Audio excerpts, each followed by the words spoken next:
Hi, and welcome to the Ascension Playground. My name is Ursi, and today I am giving a second free mini reading, and this time it's going to be for Loving Soul. So Loving Soul, thank you so much for reaching out and sending me your birth date, location of birth, and birth time. Those are essential in being able to create a personalized soul connection, like Galactic Astrology report. And as we all know, you go to the free online calculator at www.starseedsastrology.com. Okay, so let's get to her report. Here we go. Let me share my screen. And here it is. So in the Starseeds calculator, we entered Loving Soul's birth information and started typing in her birth city. After that is done, we hit calculate, and then a series of information comes down here, which is then copy and pasted over onto this side of the calculator. And then we hit import natal chart data. So just from an astrological view, we see that Loving Soul has a sun in Sagittarius at 11 degrees Sagittarius, 55 minutes in the 12th house. So right away, I can tell the resonant frequency of a Sagittarian sun in the 12th house is this is someone who is very focused on truth, not little tiny truths, but the bigger truth, the philosopher, but wanting to stay almost hidden and unsure of being able to share some of that truth. Okay. Next, I went down to the extended reports star system and I clicked on show trine and show degrees. And when you do that, you scroll down here and you can start seeing the galactic soul journey. So what this does is it takes the astrological data and adds in the fixed star information of the moment of your birth. Okay, so Loving Soul, the first thing we do is we look at the Pluto line. And we're looking to see if you have any conjunctions or oppositions on your Pluto line. And I'm checking my notes here. Nothing shows we have a trine, a sextile, and a trine. So then we move to the Neptune line. Neptune again is one of the furthest planets out from within our solar system from Earth. And we see an opposition, a trine, and a sextile. So when I saw opposition to the constellation Andromeda, your Neptune is opposing the fixed star Almach by 34 minutes of orb. So that's a very tight opposition.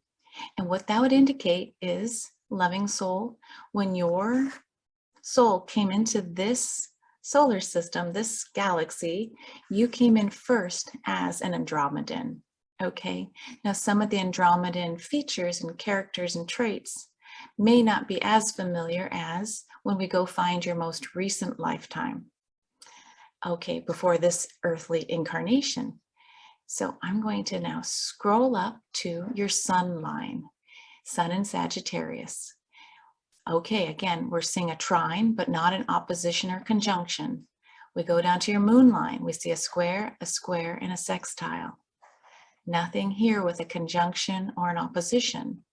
Then we go to your AC, which is short for ascendant. We see a trine, and then, oh look, an opposition here. So the constellation Orion is opposing your ascendant at the fixed star Rigel by an orb of 2 degrees, 1 minute. Okay, so Loving Soul, just so you know, go ahead and research a little bit more about the star nation called Orion with the fixed star Rigel. Okay, that energy may feel very familiar to you, whereas the Andromedan may not. But when I look through your chart, look at how many soul connections you have. I counted up, and this is what I'm going to encourage you to do. You take the word Andromeda and you start going around your chart to count all your Andromeda connections. Don't worry about the fixed star for now. let's just see which constellations have a strong resonance in your soul journey. And so when I look throughout, I counted 9 Andromedan soul connections. Okay, so put a little foot mark and say, I'd like to learn more about the Andromedans. And if you go on YouTube and just put Andromedan star seeds, you'll be surprised at how much you're going to find out about them. Plus, do continue forward in Julia Balaz's practitioner's course. Okay, when I did another scan using the color codes, what other star nations show up very strongly for you? Well, I counted 7 in Canis Major. That's the big dog, the constellation of the big dog. You had 7 soul connections compared to your 9 Andromedan. Then after that, you had 6 Lyran or Lyran, 6 Lyran. So I'm going to just pause there and come back. Here we go. Okay, so that's a little bit of your homework. In a mini reading, I just wanted to share your origin, which we could find, and then your most recent lifetime, which we can find. Okay, so that's the challenge for you, is to go deeper into what is it in the Orion story, this constellation. You're going to find that Orion held the deepest polarity within our system. It's where the light is light and the dark is dark. You could even use the words perhaps good and evil clashed. And why? It's for expansion. Okay. Now, the Andromedans, how I hold the Andromedan energy, and this is again, when we looked at your soul origin, so exciting. Andromedans and seeing how many showed up in your chart. I'm just refreshing my memory. Yes, your Neptune was opposite the Andromedan fixed star of Almach. Andromedans, very high frequency, high vibrational consciousness. You know, when we get out of the 3rd dimension and the 4th dimension, you move out of what's called linearity of space and time. So the Andromedans are very high frequency. I've heard between the 9th and the 12th dimension. Okay, so when you're in these higher levels of frequency, you're no longer singular, for one. It's like more of a collective consciousness. So we don't just say, okay, I'm Ursi and here I am. No, it's more like my collection of consciousness. So many channels like Cryon, or even Abraham through Esther Hicks, many of these channels coming through are collective consciousness. And Andromedan, they really vibrate to the color purple and violet. But here's what I want to share with you. With each star nation or constellation, there's typically a specific life lesson that they experienced and then they ascended. But some of that resonates still on Earth for us to work out through our own consciousness here on Earth, the Milky Way consciousness. Okay, so here's what Andromeda is working on. See if this resonates with you. When you get to that level where Earth is working with a paradigm of duality, you know, light, dark, good, bad, male, female, it's that yin yang symbol of light and dark. When you move up to the higher levels of Andromeda, they're not working with polarity and duality. No, loving soul. Andromeda or Andromedans are working with this idea of a constant change. They're at such a high level that they think and they manifest. They feel and they manifest. So they're working with this idea of being in that flow of the river. Nothing stands still. There's no stillness. It's just flow, flow, flow. And it's this idea of how to learn to live with expecting the unexpected, creating your reality in the now moment constantly.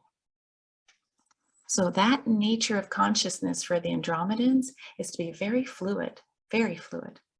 But you asked me a question about, well, I had a reading and someone once told me I was part of, a planet that got blown up.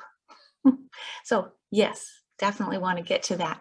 So my next share, let me see if I can share my other screen. Here we go. Can't highlight this enough for anyone wanting to look into things about the star seeds, galactic astrology, etc. This is Lissa Royal Holt's Galactic Heritage Cards.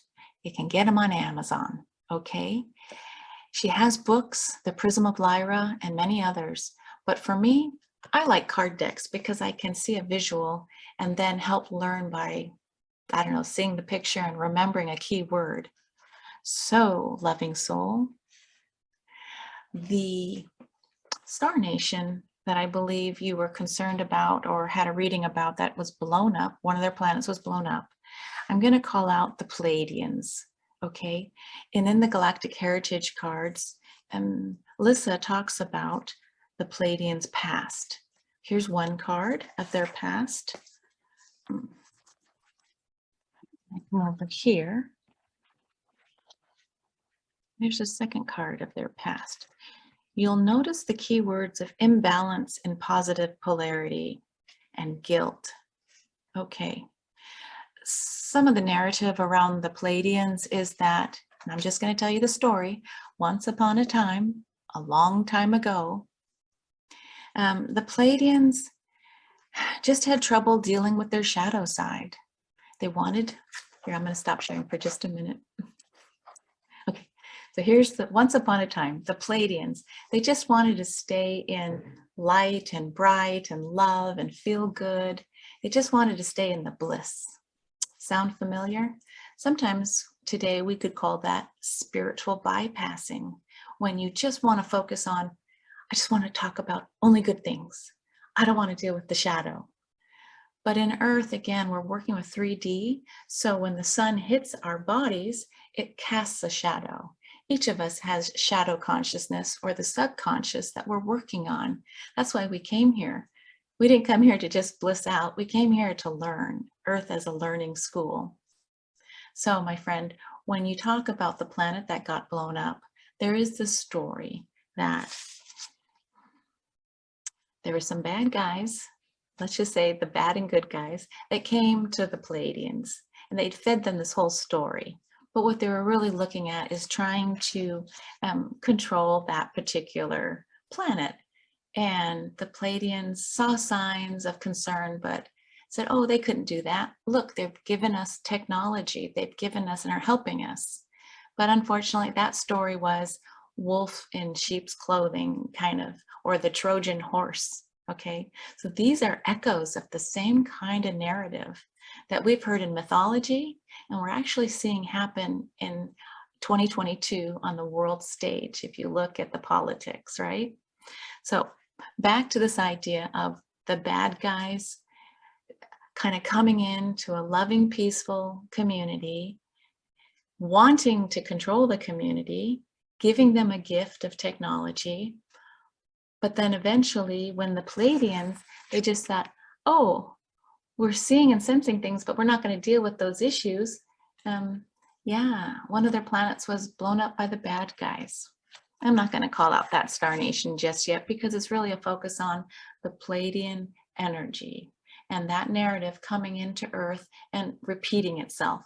It's very Shakespearean. I mean, this world as a theater, this galaxy as a theater, repeating the same kind of bittersweet, tragic kind of situations until all of us reach a certain kind of neutral or balancing point. So what are the other cards for the Pleiadians in this amazing card deck? So please consider getting Lissa Royal Holt's card deck. Here it comes. And I am just looking at the past, the story of the past. See how the word past is down here for Pleiades? Okay. A lot of people know the Pleiadians as our star mothers. We were seeded by the Pleiadians. Okay, but we're looking at the past, when before Earth. The Pleiadian path also included this word of blind enthusiasm. It's the cheerleaders who are cheering things on, but not looking at the players getting hurt or something horrible coming its way. There's a certain stubbornness within that Pleiadian past. We talked about an imbalance in positive polarity and the guilt that comes later when, yes, here's their planet that has been destroyed.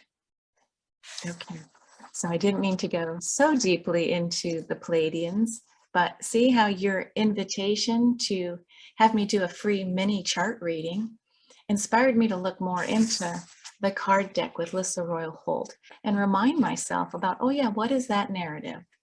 So my friend, when you look at how many Pleiadian soul connections you have in your chart, I see one that calls out on your vertex. It's in the sign of Cancer, 27 degrees, 29 minutes in the 8th house. This 8th house is about transformation. It is about death. It is rebirth and it's resurrection. It's the transformational sign. So there's something very specific for you seeing that, okay, I'm from a planet that was blown up. So in this lifetime, here's the challenge. What are you ignoring that might need to really come up to light so you can see it all, recognize it for what it is, and make strategic, positive choices as you go forward. So it's not like, I don't see anything, I don't hear anything, I don't want to say anything. You know, this idea of your vertex sitting in a very strong house, the 8th house of transformation. And I remember looking, let's see, your sun in Sagittarius. It needs the truth, capital T, to come out. Well, again, this is a mini reading. And so I just wanted to just share a little bit of astro-galactic share, working with the narrative of the Pleiadians. Take care, my friend, and see you next time on the Ascension Playground. Bye for now.